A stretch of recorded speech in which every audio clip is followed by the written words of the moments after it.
Faucon caracole en tête de classement. Les Tigres et les académiciens leur mettent la pression. Le Santos se hisse dans la première moitié du tableau. Le Banqui et l'ASFB toujours dans le rouge. Fortune diverse donc pour les écuries de la D1 à l'occasion de la 9e journée disputée ce week-end sur nos stades à travers le pays. Tout d'horizon et décryptage dans ce magazine.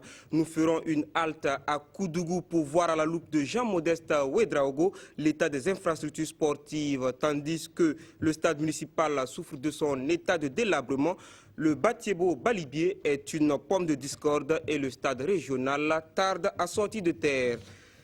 Le baseball burkinabé continue d'exporter ses talents. 6 joueurs devront bientôt rejoindre les 2 déjà en activité dans le championnat semi-professionnel de baseball au Japon. Ils ont été retenus à la faveur d'un test de sélection qui s'est déroulé ici même à Ouagadougou.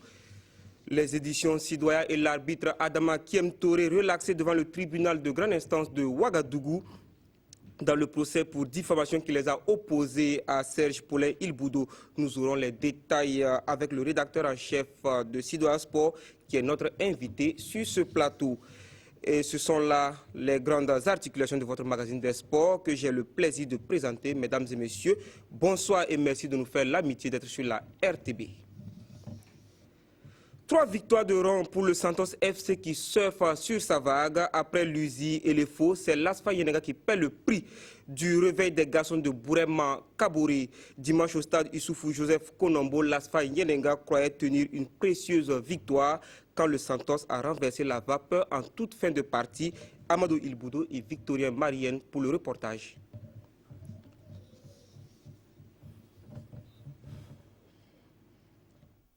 En lieu et place d'un match de football,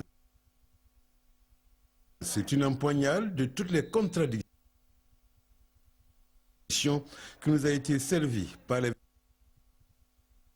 22 acteurs hier après-midi au stade municipal Issoufou Joseph Konombo. Et comme une image vaut mieux que 1000 mots, la pelouse ressemblait fort et malheureusement à un champ de bataille de situation. Après les faux, c'est l'Asfa Yenega qui goûte au venin du Santos FC en pleine reconstruction. Score final 2-1 pour le Santos FC. On a eu des moments un peu difficiles, mais grâce à Dieu, le travail établi aux entraînements est en train de prendre. Et je pense que c'est quand même bien pour nous. On est tombé un peu dans leur jeu. Ils sont venus musculer un peu le jeu. On n'a pas compris au départ, on est tombé dans leur jeu. Mais heureusement qu'à la mi-temps, les garçons ont compris les consignes données. À l'Asfa Yenega, on reconnaît que les fins de match se suivent et se ressemblent. Effectivement, c'est 2 buts qu'on a pris dans les dernières minutes. Ce n'est pas du tout évident pour une équipe qui est jeune en reconstruction. Et il nous fallait vraiment cette victoire-là, mais bon, ça nous arrive souvent, ces genre de choses. Donc, à nous d'en tirer les leçons et pour les prochaines journées faire mieux parce qu'évidemment ça met le moral du groupe à zéro et c'est pas du tout bon. On va se battre pour vraiment redorer les couleurs de l'Asfa Yenega. C'est pas facile, mais et avec la jeunesse qu'on a, vous pouvez compter sur nous. Au sortir de la 9e journée, le Santos FC fait une remontée de la 11e à la 8e place avec 11 points. L'Asfa Yenega est 12e avec 8 points.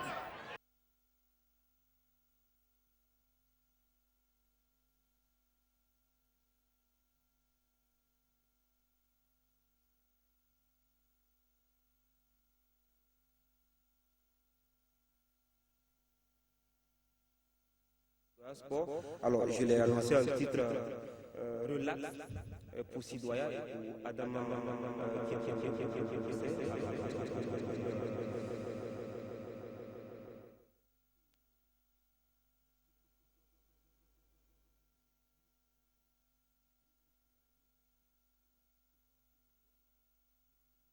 Donc, saluer justement ce verdict qui est sorti et des mains des maîtres de la loi. Alors, un article, corruption supposée dans le monde de l'arbitrage que vous avez publié dans l'une de vos éditions et qui a valu ce procès-là. Est-ce que, à la lu ou par les choses, vous n'avez pas risqué, vous n'avez pas douté à un moment donné de la pertinence d'avoir publié cet article? Bon, pour dire vrai, non, parce qu'on était assis après une conférence de rédaction. On voit un arbitre du nom de Kem Touré et Adama qui se pointe. Il dit qu'il en a gros sur le cœur et qu'il avait quand même des révélations à faire. Et on sait que toute révélation venant du monde des arbitres, on sait que quand même c'est un monde qui est un peu régi par l'omerta parce que quoi qu'on dise, quand il y a des sanctions, généralement chez les arbitres, ce n'est pas publié comme chez les joueurs ou chez les dirigeants du club. Donc, quand on voit quand même un arbitre en activité venir pour quand même dénoncer un fait qui est là, bon, on a un peu pris la chose avec des pincettes. Et quand il a commencé à parler de corruption, bon, ça nous a encore plus tiqué. Et quand il est parti, on a essayé de creuser davantage pour justement comprendre un peu les tenants et les aboutissants. On a rencontré l'incriminé en la personne de Serge Paulin Ilboudo, on l'a donné la parole, il a parlé. Et justement, quand l'arbitre aussi est venu, il a fait cas de ses difficultés dans sa progression. On a rencontré également le président de la CCA qui a donné la version des faits et comment se font justement la promotion des arbitres, tout. Bon, à notre grande surprise, on se voit traduit en justice alors qu'on a entendu pratiquement toutes les parties. Alors, Lassina Sabato, quand on écoute Béranger Ilboudo, on a l'impression que quand un monsieur vient et dit qu'il a gros sur le cœur, on a l'impression que ce qu'il a dit, finalement, c'est la partie visible de l'iceberg. Déjà précisé que le président de la CCA, c'est David Yamego. Moi, j'avoue que je suis très heureux du verdict qui a été donné ce matin au palais de justice. Vous savez, Jérôme, nous sommes dans une situation actuelle où l'arbitrage est beaucoup mis à l'index. Et ce procès de Sidouala vient comme un peu le procès de l'arbitrage burkinabé, revenir un peu remuer le couteau dans la plaie pour que les téléspectateurs qui se plaignent, les spectateurs qui se plaignent tous les jours sur le terrain, voient un peu comment il régit ce milieu-là. Comme il a dit, il régit par une certaine omerta qui fait qu'on n'arrive pas à donner les sanctions comme on le fait pour les joueurs et les dirigeants. Et aujourd'hui, le fait qu'on ait découvert un peu une partie de la face cachée de l'arbitrage à travers ce procès-là, c'est déjà une victoire pour Sidouala Sport. Alors, une victoire pour Sidouala Sport, mais est-ce que ça ne va pas donner quelque part un coup de frein aux initiatives d'enquête? Non. C'est vrai qu'il ne faut pas tomber dans le triomphalisme parce que pour une victoire, on ne dira pas oui. Mais c'est plutôt une invite à redoubler davantage dans le travail, à être encore plus professionnel, à être encore plus regardant dans la déontologie du travail pour justement éviter ces genres d'écueils. Bon, heureusement, quand les juges ont dit la loi, ils ont trouvé effectivement que la déontologie a été respectée parce que la parole a été donnée à tous les acteurs incriminés dans l'affaire et chacun s'est défendu.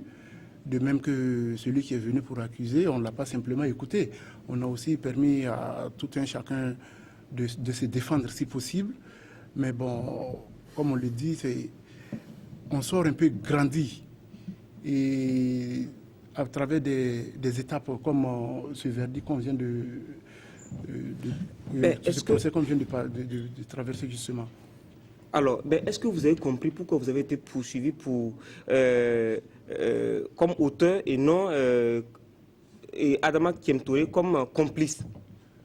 Bon, parce qu'il nous a dit que c'est parce que le monsieur est venu nous voir et nous on a mis l'article sur presse. Et c'est ce qui nous a valu la complicité de diffamation. Vous êtes complice? Oui, on nous a traduit en justice pour complicité de diffamation. Ah d'accord. Oui. Alors, merci à vous, Béranger Ilboudo. On va revenir sur vous pour analyser le championnat national de football qui était à sa 9e journée le week-end écoulé. Alors, je me retrouve un peu dans mes papiers.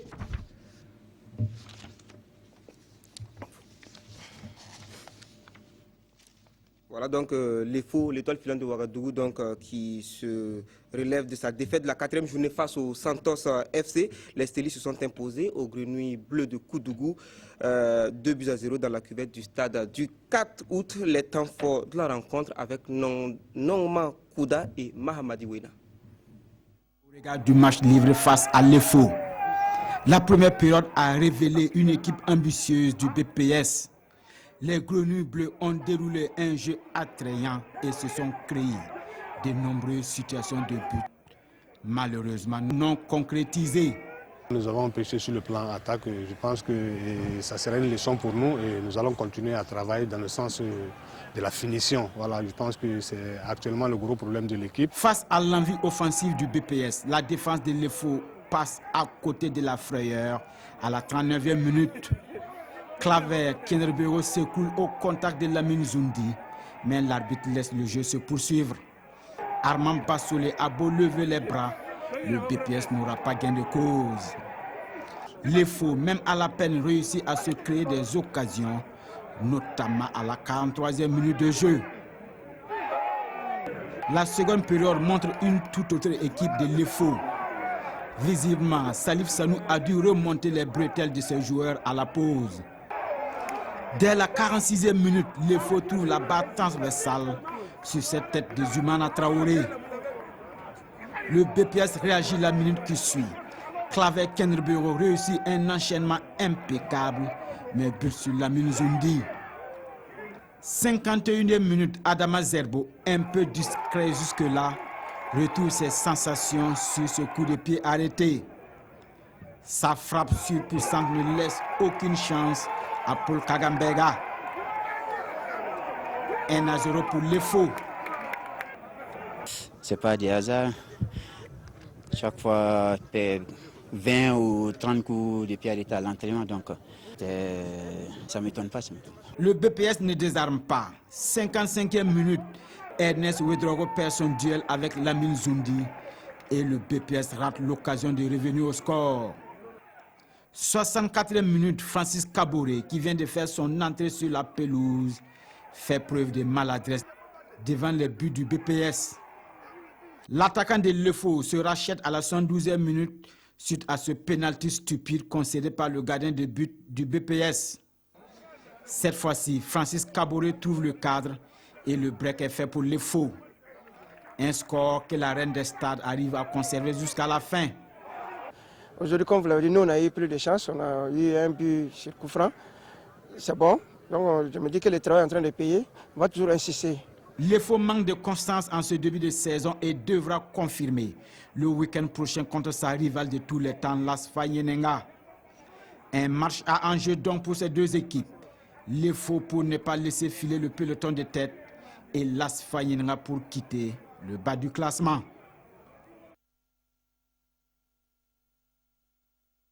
Dans l'ordre, nous allons revoir la victoire du Santos FC sur l'ASFA Yenenga. C'était dimanche au stade Issoufou Joseph Konombo.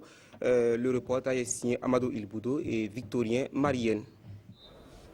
En lieu et place d'un match de football, c'est une empoignade de toutes les contradictions qui nous a été servie par les 22 acteurs hier après-midi au stade municipal Issoufou Joseph Konombo.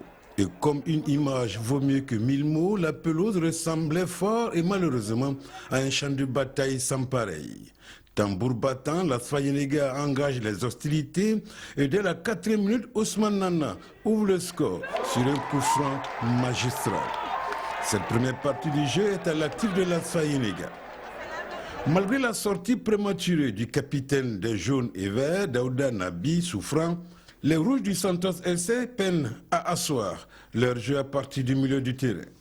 La deuxième période reste la plus querellée, dirons-nous. De la brutalité à l'anti-jeu, le gardien de 17 lois de jeu était au four et au moulin. Dans ce véritable ping-pong, l'ASFA Yenenga par Jean-Baptiste Sienoufé était à un doigt de l'aggravation du score. Mais le bon exemple viendra du Santos FC très entreprenant. 87e minute, Michael B de la tête fait descendre l'ASFA Yenenga des nuages. 1 à 1. Et comme l'appétit vient en mangeant, Soumaïla Diao du Santos FC fait valoir son brassard de capitaine sur un coup franc savamment décomposé. Un deuxième but du cœur, synonyme de renversement de situation. Après les faux, c'est l'Asfaïenega qui goûte au venin du Santos FC en pleine reconstruction. Score final 2 à 1 pour le Santos FC. On a eu des moments un peu difficiles, mais grâce à Dieu, le travail établi aux entraînements est en train de prendre. Et je pense que c'est quand même bien pour nous. On est tombé un peu dans leur jeu. Ils sont venus muscler un peu le jeu. On n'a pas compris au départ, on est tombé dans leur jeu. Mais heureusement qu'à la mi-temps, les garçons ont compris les consignes données. À la Fayenega, on reconnaît que les fins de match se suivent et se ressemblent. Effectivement, ces deux buts qu'on a pris dans les dernières minutes, ce n'est pas du tout évident pour une équipe qui est jeune en reconstruction. Et il nous fallait vraiment cette victoire-là, mais bon, ça nous arrive souvent, ces genre de choses. Donc, à nous d'en tirer les leçons et pour les prochaines journées, faire mieux parce qu'évidemment, ça met le moral du groupe à zéro et ce n'est pas du tout bon. On va se battre pour vraiment redorer les couleurs de l'Asfaï. Ce n'est pas facile, mais et avec la jeunesse qu'on a, vous pouvez compter sur nous. Au sortir de la 9e journée, le Santos FC fait une remontée de la 11e à la 8e place avec 11 points. L'Asfaïenega est 12e avec 8 points. La descente aux enfers continue pour les Buffles de Bobo-Dioulasso. La SFB s'est fait électrocuter samedi au stade du 4 août par l'AS Sonabel sur le score de 2 buts à 1. Mais contrairement à ce que pourraient le laisser croire les 3 buts au tableau d'affichage, le match n'a pas volé haut, comme nous le font constater Nongma Kouda et Jean-Victor Ouedraogo.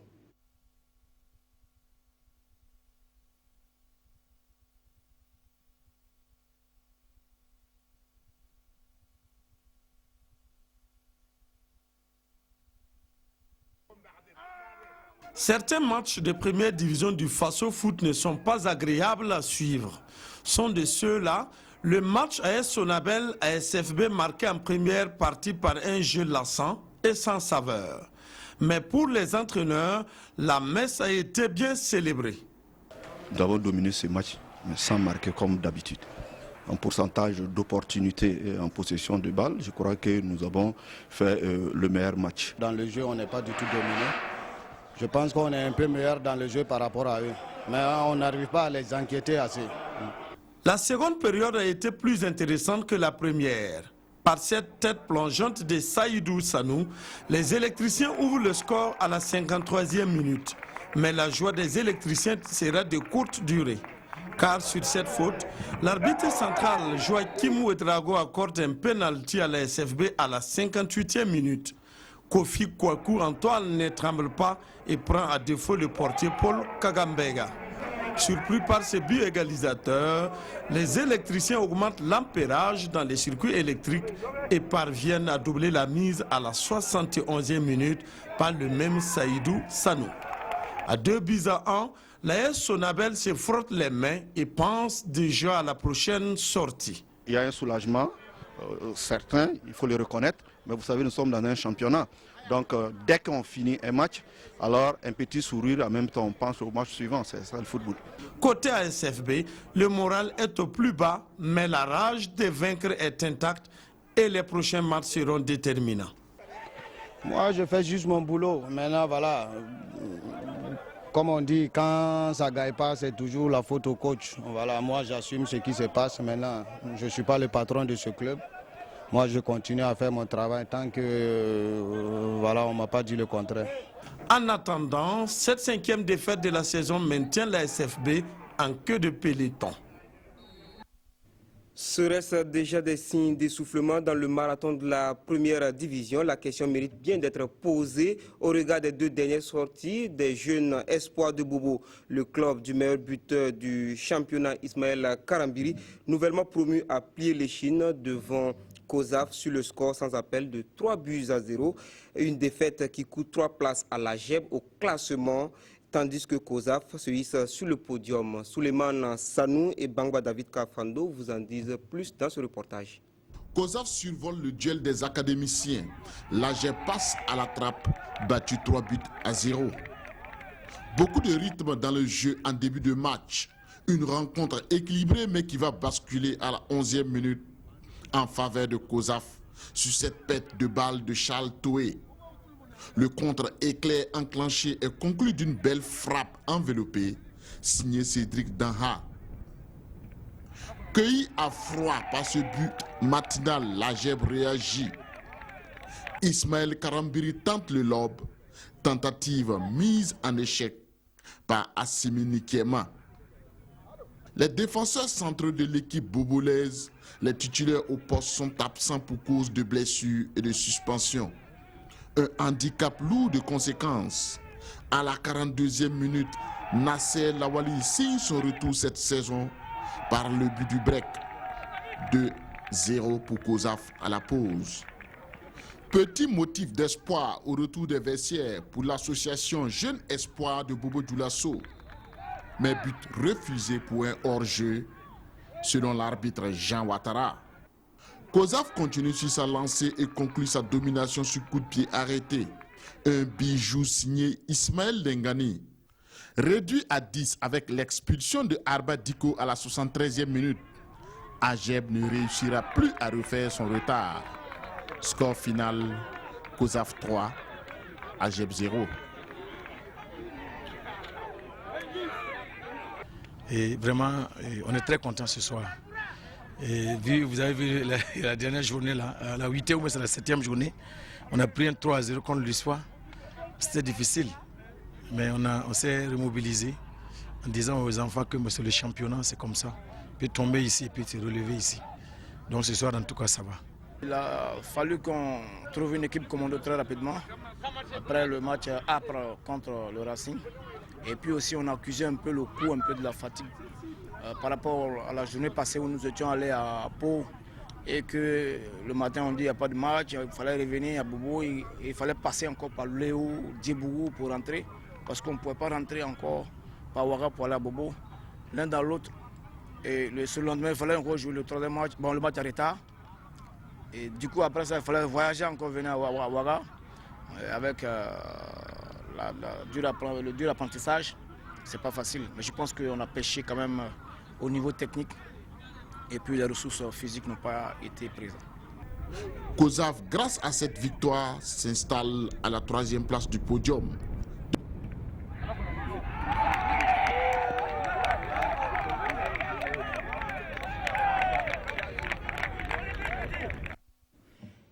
L'USFA reste sur une série de 3 matchs sans défaite depuis le retour de Issa Balboni sur le banc. Les militaires sont allés dicter leur loi à la modeste formation de Majestic à domicile sur le terrain de Pau.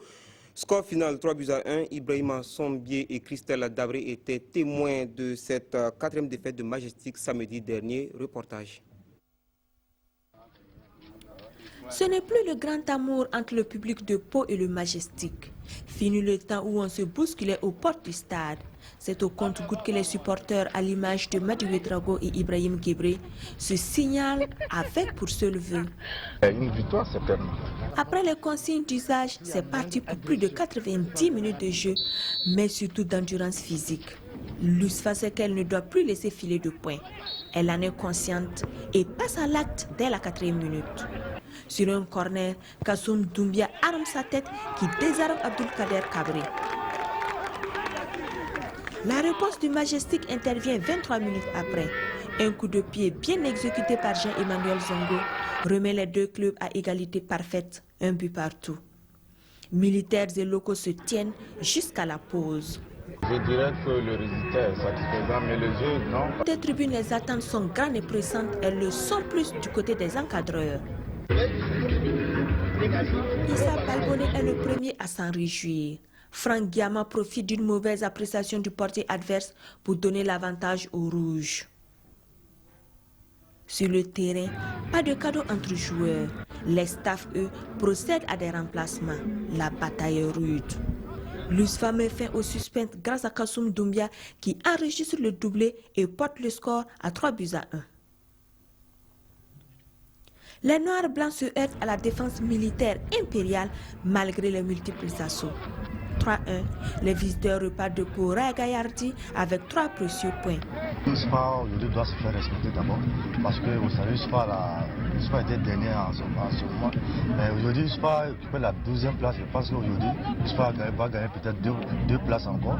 Et je pense que c'est petit à petit, l'oiseau fera son. Le du nouveau coach, il nous fait confiance. Il nous dit qu'il y a du talent dans le groupe, mais qu'il faut croire en soi. Donc il travaille. Je le remercie aujourd'hui, c'est ma première titularisation, il m'a fait confiance. Et c'est ce qui a payé. Avertissement pour le PPS, l'adversaire de la 10e journée. Si c'est le top en ce moment pour l'USFA, c'est le flop pour le Majestic. On a un peu de vitesse. Heureusement, c'est un peu dans des conditions où je ne dis pas que l'USFA ne mérite pas sa victoire, mais je pense qu'il y avait de la place quand même pour au moins, ne serait-ce qu'avoir le point de vue. On a pris un prévu matinal sur une erreur de montage. On est revenu au sport assez rapidement et malheureusement les enfants se sont encore perdus. C'est décevant parce que ça fait quand même du trop. L'année dernière, je vous avais dit dès le départ qu'on n'a pas connu le Majestic avec un tel football. Mais je pense qu'on va leur donner encore de la chance, sinon que ça fait vraiment du trop. Énième pénible soirée pour l'agent de l'environnement et passionné de foot. Son cri de cœur sera-t-il entendu par son club face à l'USI? That is the question. Bangui Sport de Dédougou aussi navigue depuis quelque temps dans le creux de la vague du Faso Foot avec 3 défaites sur ces 3 dernières sorties. Cette fois, les Dédoulais ont subi la furie des Tigres de Diaradougou venus de la ville de Sia.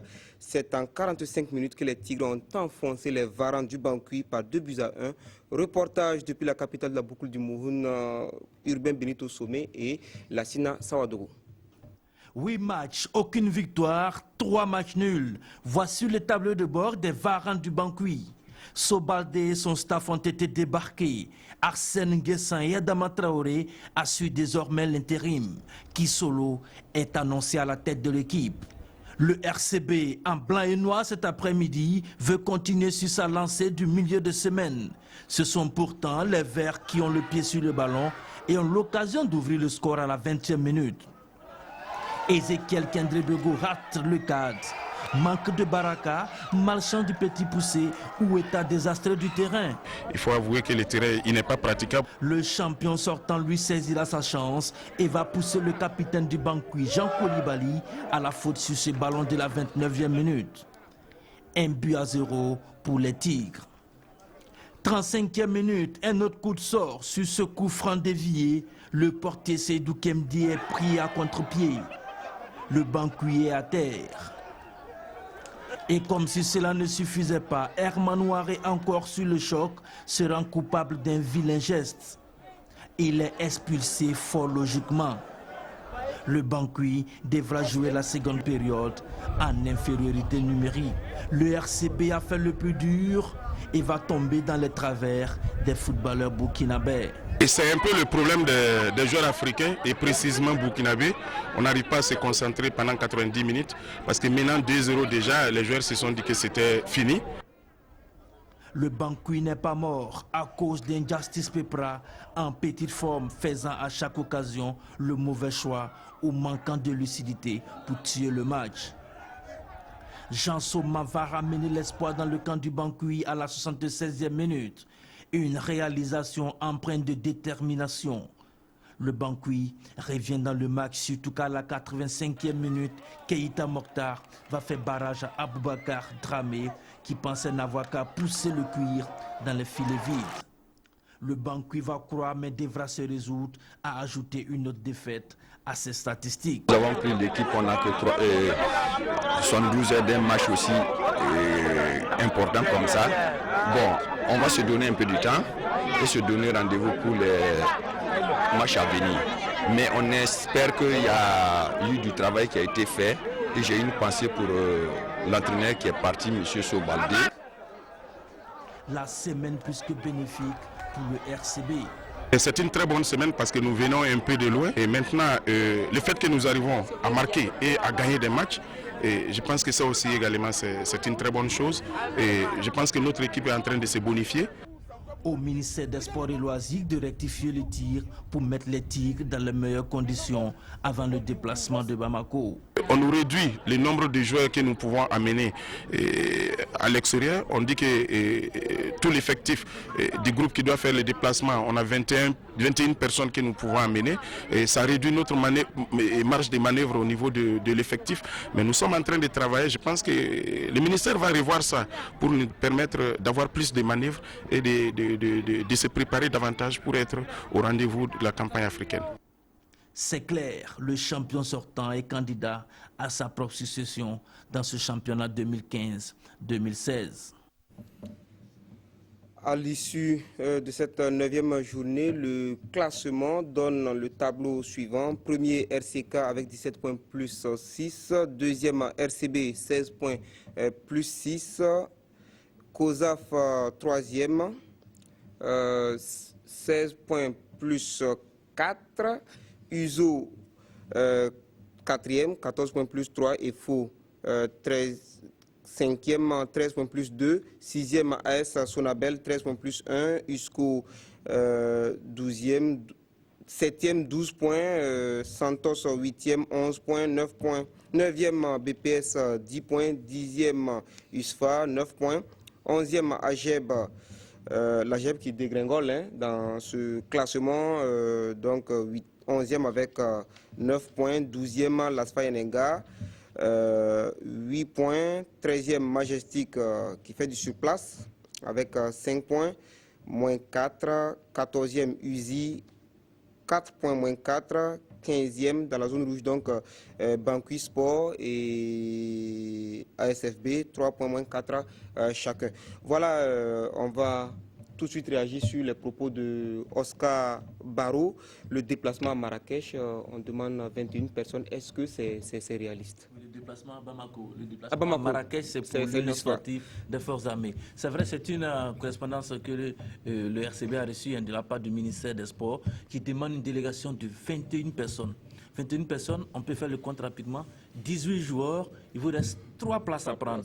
La place de l'entraîneur, la place de l'entraîneur adjoint et la place du secrétaire général. Même pas de médecin? Pas de médecin, pas d'entraîneur de gardien, pas de kiné, pas même de préparateur physique. Après, il faut être raison de parler des dirigeants. C'est comme ça que les clubs ont fonctionné depuis un certain temps. Vous êtes allé au Nigeria l'année dernière avec le RCB, c'était pareil. Le RCB était obligé, paraît-il, de recaler 2 joueurs pour pouvoir donc compléter le nombre. On nous a fait savoir qu'au niveau de l'ASFA Yenenga, les dirigeants se permettait de payer le billet de 2 joueurs pour compléter le nombre. C'est véritablement difficile. On a comme l'impression qu'on n'a pas envie que les équipes partent loin parce qu'on ne peut pas aller à une délégation pour un match avec 21 personnes. Au moins 30 personnes, hein, de façon normale c'est 30 personnes, mais lorsqu'on veut charcuter un peu, on peut se retrouver à 25-26. C'est un cri de cœur hein, que Oscar Barraud a fait à notre micro à Dédougou. On espère que le nouveau ministre, qui sans doute nous suit, prendra donc ce dossier à bras le corps et puis on ira peut-être à 25-26 parce qu'on peut faire la comparaison. Vous savez que la dernière fois que les étalons sont sortis en France contre le Cameroun, en match amical, 65 personnes ont quitté le Burkina alors que 80% des joueurs des étalons étaient déjà en Europe. 65 personnes. Regardez la feuille, hein, les feuilles sont toujours là. Vous vous rendez un peu compte de ce que ça peut faire. Lorsqu'on allait aux Jeux africains, vous y étiez, 77 athlètes, il y avait 250 membres de la délégation hein, à Brazzaville. C'est pour vous dire un peu le ratio. Il faut qu'on essaie de régler tout cela pour que les acteurs premiers soient privilégiés et qu'ils nous apportent le maximum d'eux-mêmes pour nous offrir des résultats. Alors, Béranger Ilboudou, réaction par rapport à ce problème? Bon, c'est vraiment déplorable vu que vraiment les équipes ont besoin quand même des bras valides qui sont les joueurs. Ils ont besoin également de soutien moral qui sont les dirigeants. Et si tout cet ensemble n'est pas réuni autour de l'équipe justement pour pouvoir faire le voyage et être dans les conditions psychologiques maximum pour pouvoir aller chercher une victoire, c'est quand même difficile. Ça, il faut le reconnaître. Très difficile, d'autant plus qu'il n'y a même pas d'équipe médicale qui est prévue. Non, pas du tout. Alors, donc on va revenir à... Ça veut dire que l'USFA aussi va être dans la même situation. Dans la même situation, c'est dommage. Voilà pourquoi on interpelle déjà le ministère des Sports pour qu'on revoie les nombres. On rehausse un peu le nombre de la délégation parce que ce n'est pas du tout intéressant. Finalement, la marge bénéficiaire sur 2 places, je ne pense pas que ça rapporte grand-chose. Écoutez. Alors, revenons au Banqui. Oui.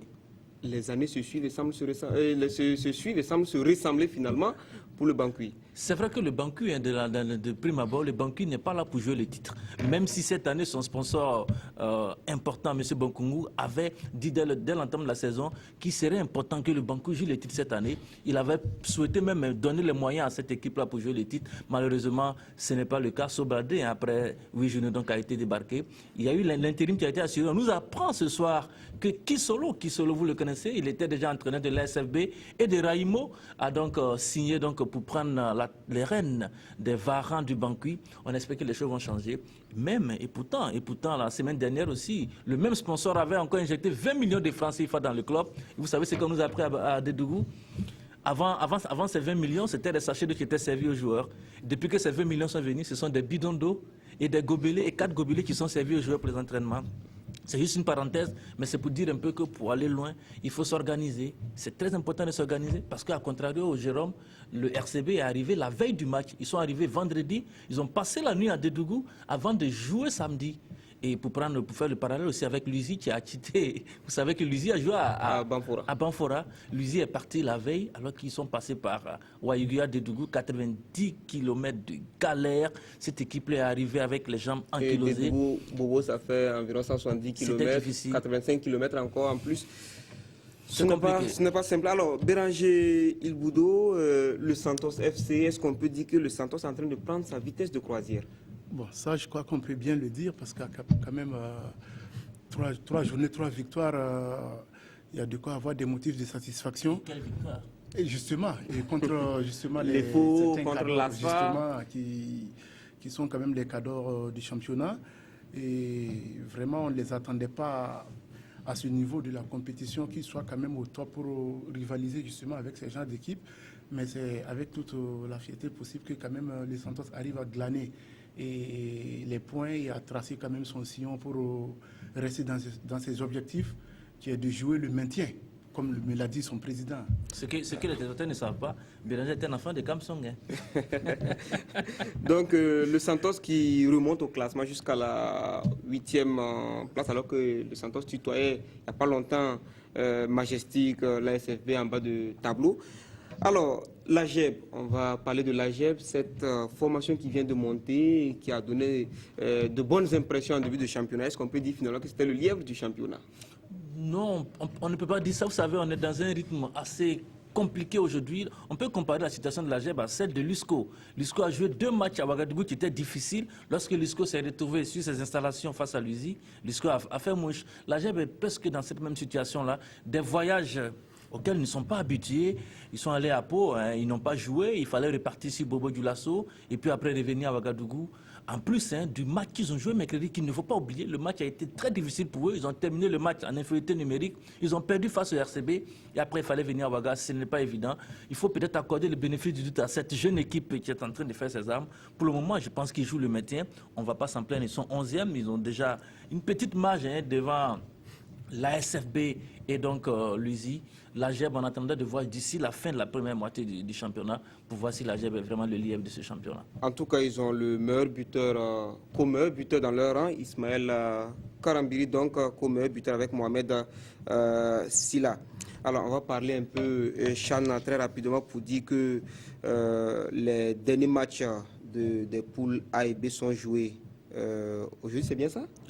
Voilà, donc, aujourd'hui. Voilà, Rwanda, Maroc, le Maroc a été le Rwanda qui était déjà qualifié, 4-1, Côte d'Ivoire, 4-1 également. Ça, ce sont les matchs d'hier, les matchs de la poule A. Voilà. Les matchs de la poule B sont joués aujourd'hui. Éthiopie 1, Angola 2, Cameroun 3, RD Congo 1. Oui. Et l'opposition des quarts de finale, les oppositions, ça donne Cameroun, Côte d'Ivoire et Rwanda, RD Congo. En attendant, les autres vont se jouer demain et après-demain. Poule C, Guinée, Nigeria et Niger-Tunisie. Et poule D pour terminer, Ouganda, qui est notre adversaire par ailleurs. Oui. Ouganda, Zimbabwe et Mali, Zambie, Béranger, Ilboudo. Une compétition qui a un intérêt également, un peu moins que la CAN, mais est-ce que vous arrivez à suivre un peu, vous êtes plongé dans cette compétition-là, comme ce serait une CAN? Dire plongé, c'est trop dire, mais on suit cette compétition quand même de très près. c'est vrai que généralement, si les étalons ne sont pas qualifiés, les gens n'ont pas un intérêt vraiment particulier à suivre ce genre de compétition. Mais nous, en tant que sportifs et chroniqueurs sportifs, il faut quand même qu'on ait un œil sur toutes ces compétitions. C'est parce que c'est par là aussi on arrive déjà à repérer certains joueurs qui se positionnent déjà pour aller en Europe ou bien certains qui se confirment déjà sur le continent. Et dès que tu as déjà un œil sur ces joueurs, tu peux déjà avoir une idée de ce que sera l'équipe dans 3-4 ans. Et bon, cela nous permet aussi généralement aux entraîneurs, que sont peut-être les entraîneurs des étalons, d'avoir déjà une vue sur les potentiels adversaires si d'aventure le tirage nous met contre ces genres d'équipes. Alors, donc, très rapidement, on va parler d'un autre sujet.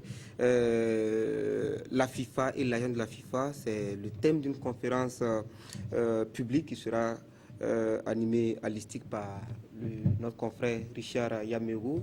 Un thème comme ça, aujourd'hui, c'est bien pertinent, j'imagine. Oui, ça vraiment c'est tellement pertinent parce que aujourd'hui, quand on voit que les transferts des joueurs, généralement, c'est pas fait dans les règles de l'art, et on se demande quelle est la place de l'agent aujourd'hui dans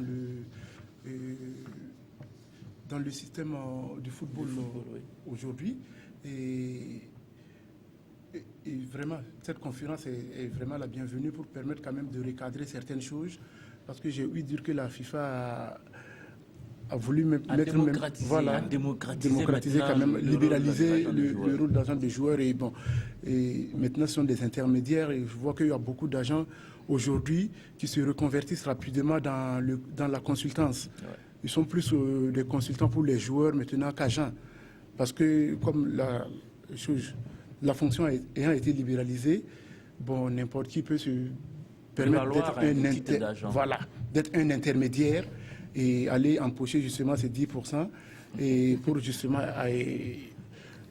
les agents qui ont compris cela. Et 10% c'est de l'argent dans les dans les transferts. C'est un transfert qui va en Europe. Voilà. Lassina Sawadougou, on ne va pas oublier non plus le tsunami à la tête de la FIFA. Il est question d'argent également. Oui, il est question d'argent. Vous savez que le milieu du football est entre griffes, hein. Il y a beaucoup d'argent qui circule dans ce milieu de football. Et d'ailleurs, pour faire juste le transfert du jeune Putrapa au Cameroun a coûté 10 millions à l'État final de Ouagadougou. Déjà 7 millions, oui, a rapporté 7 millions, 10 millions, pardon. Déjà 7 millions sont entrés dans les caisses de M. Rektunda.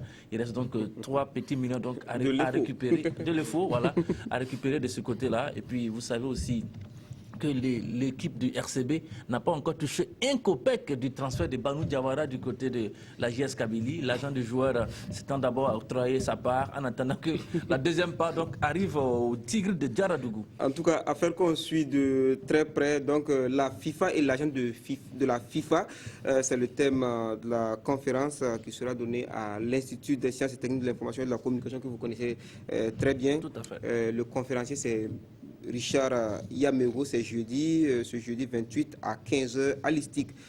Le stade municipal de Koudougou et le terrain Batibo Balibié sont les deux infrastructures qui abritent les grands événements sportifs dans la cité du Cavalier Rouge. Seulement aujourd'hui, ces deux sites soulèvent la polémique. Si le stade municipal souffre d'un manque d'entretien, le terrain Batibo Balibié est au cœur de querelles d'occupation entre élèves du lycée provincial.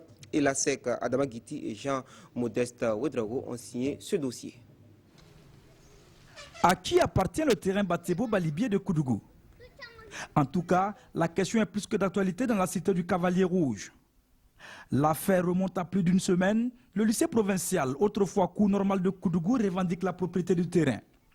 Les élèves ne supporteraient plus la présence de la SEC sur ce terrain et ils l'ont fait savoir au premier responsable de la région du Centre-Ouest. Le fond du problème, c'est les élèves disaient que comme il y a des heures aussi qu'ils déroulent sur le terrain au même moment que les heures de la SEC, de l'entraînement de la SEC. Donc, eux, ils voulaient qu'on libère le terrain pour eux. Il y a certainement des problèmes, mais à l'étape actuelle, je ne me permettrai pas de faire de déclaration officielle parce que le problème est déjà traité par les différentes hiérarchies. Que ce soit de l'enseignement secondaire et supérieur ou que ce soit les différentes structures de l'administration du territoire Une attitude incompréhensible pour les dirigeants de la SEC, eux qui se prenaient pour les occupants légaux et légitimes des lieux. Les élèves, ce sont nos enfants, ce sont nos petits frères. Et nous, au sein de notre équipe, on a des élèves qui jouent avec la SEC. Donc c'est pas bon que nous, on se retrouve au terrain face à nos enfants et à nos petits frères pour se tirailler à cause du terrain. Si la question de la paternité du terrain ne se pose plus, alors comment concilier les deux positions? La mairie de Koudougou, en charge de la gestion des infrastructures sportives, ne comprend pas non plus le comportement des élèves qui ont jusque-là eu une cohabitation pacifique avec la SEC. Donc moi je pense que même s'ils se rebattent aujourd'hui pour pouvoir récupérer le terrain, parce que sur nos places c'est déjà destiné pour un stade municipal. Les discussions se poursuivent afin de trouver une solution pacifique à ce qu'il est convenu d'appeler Balibié, le terrain de la discorde. On vous rassure qu'il n'y aura pas de problème. On va s'entendre. Quel que soit Alpha, la SEC va arriver à trouver une solution avec les responsables du lycée provincial et les élèves. Les dirigeants de la SEC vous l'ont dit, on ne discute pas de la paternité du terrain. Non, on ne discute pas de la paternité du terrain. La paternité du terrain, c'est clair et net.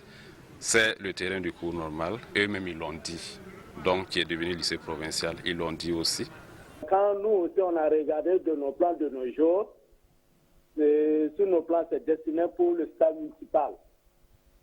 De nos jours, nous sommes en train de voir avec les deux clubs, comme ce sont des clubs qui sont importants au niveau de la commune, de les diriger, de leur donner des terrains à eux-mêmes pour construire les sièges. Mais en attendant, les joueurs de la SEC de Koudougou poursuivent leur entraînement sur le terrain Batibo Balibié. Le BPS, l'autre équipe qui constitue avec la SEC la vitrine de la ville de Koudougou, lui s'entraîne au stade municipal, à 1 km environ du terrain Batibo Balibié. Mais seulement, les deux meilleurs ennemis de la ville de Koudougou sont confrontés à des réalités communes à toutes les équipes du Burkina Faso, à savoir la question des infrastructures sportives. Considérée comme la troisième grande ville du Burkina Faso, Koudougou ne dispose que du stade municipal pour les grandes rencontres sportives. Un stade municipal dans un état de délabrement très avancé. Toit de la tribune décoiffé, grille de protection chancelante, manque d'éclairage, une surface de jeu complètement nue. En somme, les problèmes du stade municipal sont nombreux. Depuis 2009, plus précisément le 29 juin 2009, il y a eu une pluie torrentielle qui venait décoiffer même les tribunes. Et depuis, avec les autorités communales, on attendait que quelque chose soit fait dans ce sens. Mais on avait eu l'espoir aussi avec les festivités du 11 décembre 2012. On croyait qu'on allait réhabiliter le stade, mais en son temps, on a discuté avec les autorités. Vous parlez de gravion. Quand on prenait le stade municipal, il y avait du gazon que la commune n'a pas pu entretenir par problème d'eau. Il n'y a pas d'eau pour arroser le gazon. Et finalement, le gazon est parti. La gestion revient carrément à la mairie de Koudougou. Et vous savez, dans le partage des recettes, nous versons les 20% au directeur du stade. Et bon, c'est avec cette recette que quand même peut-être il devait faire quelque chose pour le stade. Et vous voyez aussi, bon, comme ça rentre dans le budget communal, lorsque l'argent rentre dans un budget communal, c'est un peu difficile de faire ressortir. Vous connaissez les procédures de dépenses. Donc c'est un peu difficile. Ça fait que souvent on a des difficultés avec le directeur, il y a tel problème qui est là, il faut résoudre, lui il n'a pas de l'argent. Bon, à un moment donné, on était obligé de retenir ces recettes pour pouvoir faire quelque chose. Vous voyez, quand le grillage est tombé, on était obligé de relever avec du bois. Je crois que si chacun met la main dans la poche, on peut déjà remettre le toit. Et pourquoi pas envisager à mettre du synthétique au stade municipal. Mais nous espérons qu'avec les nouvelles autorités qui arrivent, on vient d'avoir un nouveau ministre des Sports. On croit qu'il va en tout cas jeter un regard dans la ville de Koudougou. Lors des festivités marquant la célébration du 11 décembre en 2012, promesse avait été faite de la construction d'un stade régional. Un site avait même été désigné au secteur 5. Mais jusqu'à présent, Koudougou attend toujours son stade. Ce site était réservé pour bâtir un stade à caractère régional pour le compte des festivités du 11 décembre. En 2012, j'ai une bonne mémoire. Bon, mais à nos jours, voilà le terrain. Vous voyez que rien n'est bâti, il n'y a rien qui indique que c'est un terrain. En attendant la tenue de cette promesse, la réhabilitation du stade municipal et du terrain Balibié s'impose.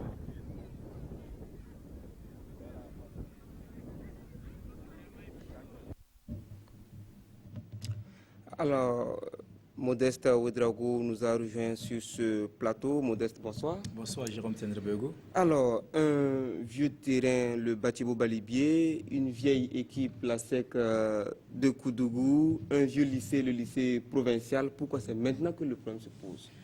Il faut dire que le problème s'est posé il y a peut-être 3 années de cela. D'ores et déjà, les autorités du lycée provincial avaient posé le problème parce qu'elles avaient estimé que le nombre d'élèves au niveau donc, du lycée était donc, devenu assez important. Donc il fallait trouver un terrain de jeu, un terrain de sport pour les élèves du lycée provincial. Alors que la SEC de Koudougou avait déjà, depuis belle lurette, adressé une demande à la mairie pour occuper donc, le terrain Balibié. Et ce qui s'est passé, c'est que lorsque les autorités du lycée provincial ont estimé qu'elles voulaient avoir le terrain, il y a eu donc un refus puisque la mairie estime que le terrain Balibié l'appartient, puisque c'est sur ce site-là que devrait donc se construire, avant même d'aller sur l'autre site, le stade municipal. À l'origine, c'était là-bas. Et puis après, bon, c'est resté comme ça. Donc, du coup, la SEC s'entraîne sur le terrain Balibié. Les élèves du lycée provincial, en tout cas, font leurs épreuves physiques et sportives sur le terrain Balibié. En tout cas, la cohabitation était vraiment, on va dire, parfaite, jusqu'à ce que, il y a de cela quelques semaines, les élèves se sont, en tout cas, je ne vais pas dire révoltés, mais ils se sont mobilisés pour revendiquer ce qu'ils estiment que c'est leur propriété. Donc voilà un peu le problème qui se pose au niveau du stade Balibié de Koudougou. Alors, 2 autres sites, le stade municipal, le stade régional, le stade municipal qui est en état de délabrement. Et on a vu la clairière que le monsieur a présentée, hein. Il n'y a rien dessus, c'est une promesse qui n'est pas encore tenue. Est-ce que, quand on sait que le nouveau ministre des Sports, le docteur Tahirou Bangré, fait des infrastructures son cheval de bataille, est-ce que c'est réaliste qu'on puisse avoir 2 terrains, avec pelouse synthétique? D'abord, ce qu'il faut dire, c'est que ce qu'il faut faire, c'est déjà de réhabiliter l'existant. Et l'existant, c'est le stade municipal de Koudougou qui abrite les grands événements sportifs à Koudougou. Et déjà, ce stade-là, c'est ce stade réhabilité, avec d'abord une tribune qu'on va relooker. On va peut-être mettre du gazon synthétique. C'est ce qui est déjà d'ailleurs souhaité, parce que pour un pays sahélien comme le Burkina, on n'a pas je vais dire, c'est un luxe pour nous de vouloir avoir du gazon naturel. C'est un peu difficile, mais le gazon synthétique, partout les gazons, oui, Wayoubia, à Koudougou, il y avait la pelouse, voilà, il n'y a plus rien. À Banfora, il n'y a rien. Vous savez que c'est la région la plus arrosée du Burkina. À Banfora, il n'y a rien. Vous partez du côté de Wayoubia, il n'y a absolument rien. Donc du coup, il y a eu 2 pelouses sur le stade, mais après, il y a un problème de suivi, il y a un problème d'entretien, parce qu'il faut de l'eau, il faut arroser, et c'est un peu difficile. Donc, la solution, c'est le synthétique, et aujourd'hui, il faut arriver donc à régler ce problème. Et puis, en fait, il y a 2 problèmes à Koudougou. Le problème Balibié, il faut aussi résoudre ce problème-là. Et la solution que M. Bonkungu Olivier, en tout cas, nous a proposé, je pense que c'est la meilleure solution, puisque les dirigeants et de la SEC et du BPS sont d'accord pour avoir des sites où ils pourront donc construire leur siège. Donc la solution, c'est de délocaliser, enfin, c'est de trouver des sièges, sinon des sites pour ces équipes-là, afin que les élèves du lycée provincial puissent continuer à travailler tranquillement sur le terrain, Balibié, qui appartient à la mairie ou au lycée. Ça, nous, on ne va pas rentrer dans cette querelle-là. Mais déjà, ce qui est intéressant, c'est de permettre aux 2 équipes de Koudougou d'avoir le siège et de libérer le terrain Balibié pour les élèves du lycée provincial. À vous entendre, en tout cas, on sait qu'il y a solution pour le Batibo Balibié, solution pour le stade municipal. Tout à fait. Pour la clairière qu'on a vue là, pour une pelouse. Oui, le stade régional. C'est pas pour demain, mais bon, voilà, Modeste, on n'a plus pas le temps. Tout à fait. Des pros, puisque vous êtes là, on va parler de nos professionnels. Qu'est-ce qu'on a comme nouvelles concernant nos pros? Ce qu'on peut dire, c'est que les nouvelles ne sont pas aussi bonnes. Les journées se suivent, se ressemblent. Déjà, on va rester en Afrique pour dire que Banu Diawara a marqué son 8e but. C'était samedi déjà contre le MOB. Le MOB, c'est l'équipe... c'est un derby. Voilà, c'est un derby. C'est l'équipe rivale de la GS Kabylie. Donc, un but partout. Et Banu Diawara, donc, qui a réussi donc, à ouvrir le score, qui a marqué son 8e but. Et c'est important pour lui. Et il était également accompagné de son compatriote Patrick Malo, titulaire en défense centrale. Il faut dire qu'il est deuxième meilleur buteur. Oui, Banu Diawara, deuxième meilleur buteur avec 8 buts. C'est important également, mais il y a longtemps quand même qu'il n'avait pas encore marqué. Depuis, il était bloqué à 7. Il a marqué son 8e but et c'est important. Donc on va aller du côté de la France pour parler de la Ligue 1 où Sibri Alain Traoré refait surface, en tout cas Alain Traoré de Lorient. Et il est le seul Burkinabé à avoir foulé donc, la pelouse de la Ligue 1 ce week-end. Il faut le dire, face à Nice, le milieu burkinabé est entré à la 82e minute. Alain Traoré qui est partant, qui est donné pour le départ. Il est donné pour le départ. Il y a des clubs, notamment russes, voilà, qui sont sur le coup. Il y a aussi un club de 2e division en Angleterre. En tout cas, c'est encore au stade des murmures, c'est encore au stade des rumeurs. Donc, on attend de voir très concrètement ce que ça va donner. Il reste encore, aujourd'hui, c'est le 25. Il reste encore quelques jours jusqu'à la fin de ce mois. On saura donc où Alain Traoré va déposer ses bagages. Et puis, on va dire que Bakary Koné de Lyon et Steve Yago de Toulouse, en tout cas, eux étaient tout simplement absents sur la feuille de match. Bakary Koné, lui également, qui était donc annoncé pour partant. Il y a eu des rumeurs comme quoi il y a eu des offres aussi en Italie, en Espagne. Voilà, tout à fait. Finalement, le garçon, il est fort possible que le garçon reste à Lyon jusqu'à la fin de la saison. Et puis, on va parler de la Ligue 2. Jérôme Tsendrebego, 22e journée, 2-1 pour Metz. Face donc à Créteil, Abdoul Moustapha Kaboré est entré à la 76e minute. Lui, il est attaquant. Il a joué 3 matchs en Ligue 2. Il a inscrit 1 but et il a été 2 fois titulaire. Metz est 3e au classement de la Ligue 2. Alors, la rumeur enfle, Bertrand partira pas? Bertrand Traoré partira pas finalement.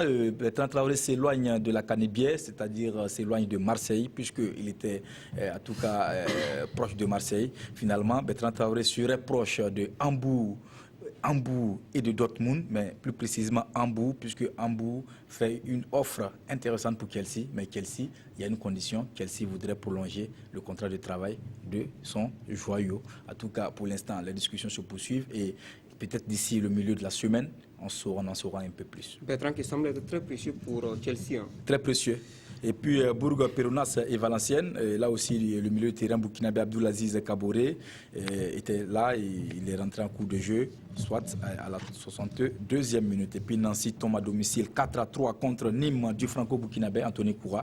Anthony Koura, qui était un attaquant, en tout cas recherché par les Burkinabés. Ce garçon, je ne vais pas dire recherché, mais il est courtisé par les Burkinabés.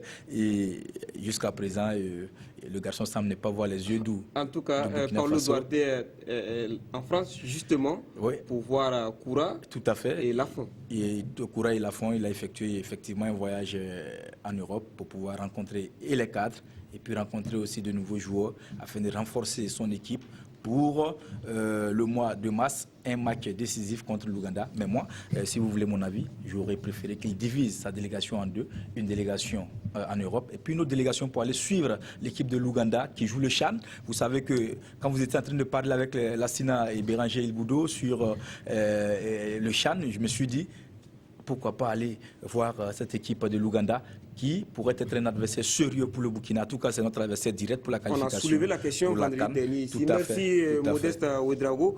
Les acteurs du baseball étaient en pleine activité le week-end du 16 janvier dernier à la faveur d'un test de sélection qui a regroupé des joueurs venus de la Côte d'Ivoire, du Togo, du Ghana et bien entendu du Burkina Faso. Les prétendants à la sélection ouest-africaine se sont produits sous la supervision de l'expert japonais Dai Yota. Reportage. Avoir la chance de Lassina Sanfo ou de Junior Daou, deux professionnels burkinabés au Japon, c'est la raison de l'application de ces joueurs ivoiriens, togolais, ghanéens et burkinabés dans ces ateliers.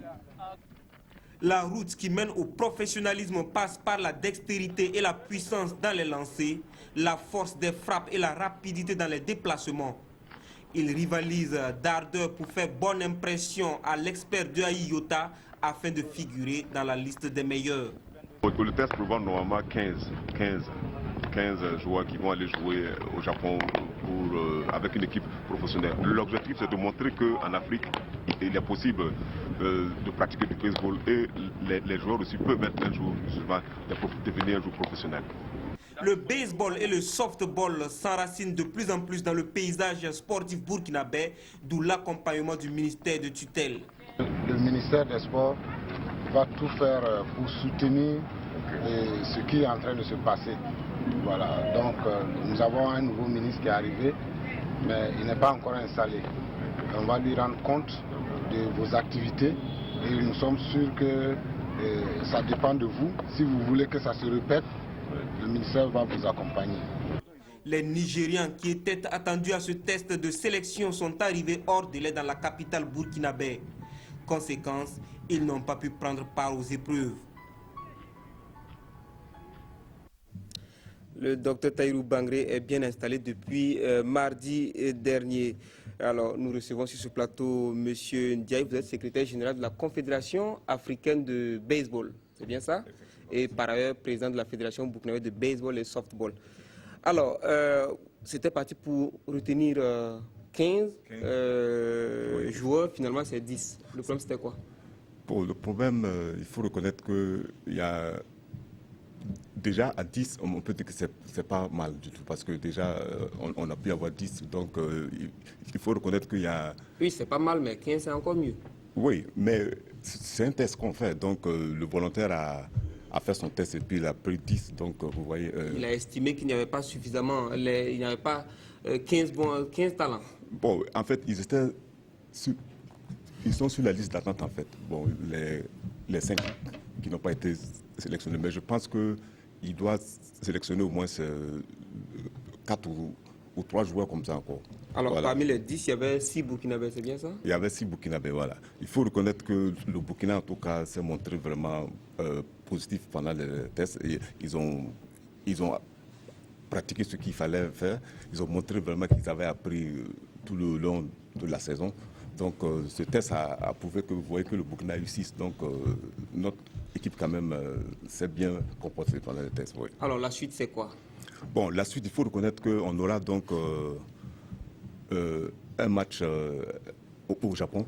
Ça sera donc la sélection ouest-africaine qui doit aller normalement jouer contre une équipe professionnelle au Japon. C'est un projet qui a été mis en place par la fédération en collaboration avec les amis du baseball du Japon.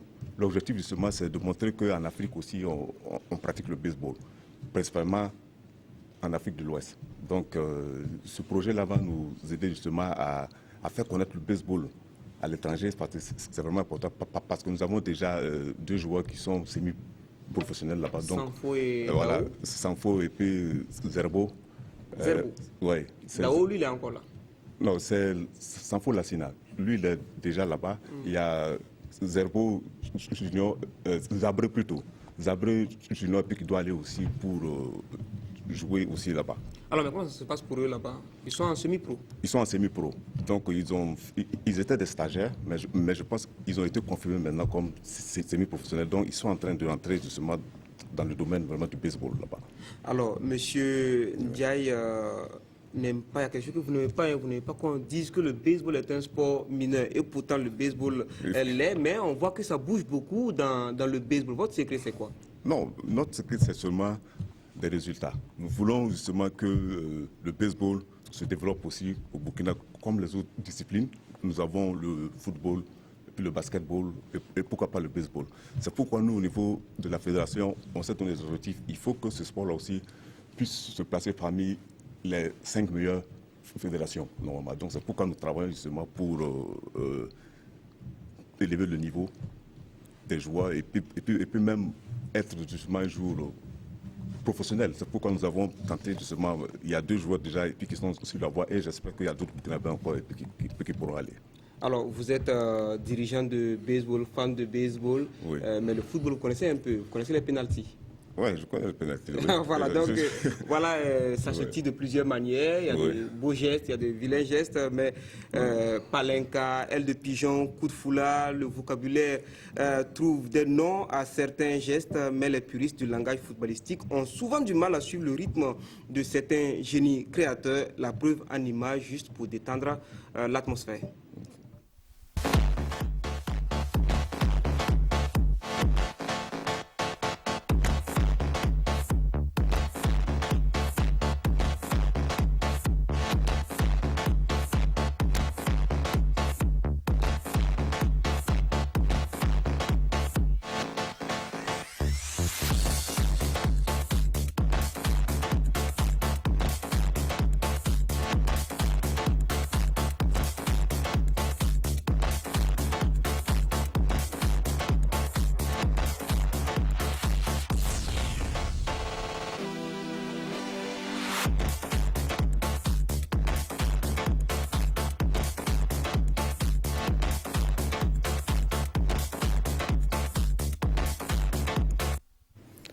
Ce vendredi, vous aurez en lieu et place de votre magazine des sports à 21h, votre émission Sport Box sur l'organisation du championnat national de football de première division avec Victorien Marienne et ses invités. Et puis ce jeudi 28 janvier à 15h, une conférence publique à l'Institut des sciences et techniques de l'information et de la communication ISTIC sur le thème la FIFA et l'agent de la FIFA, animé par le journaliste Richard Yamego qui n'est plus à présenter. Pour tout savoir sur toutes nos émissions, visitez notre page site web www.rtb.bf. Bonsoir.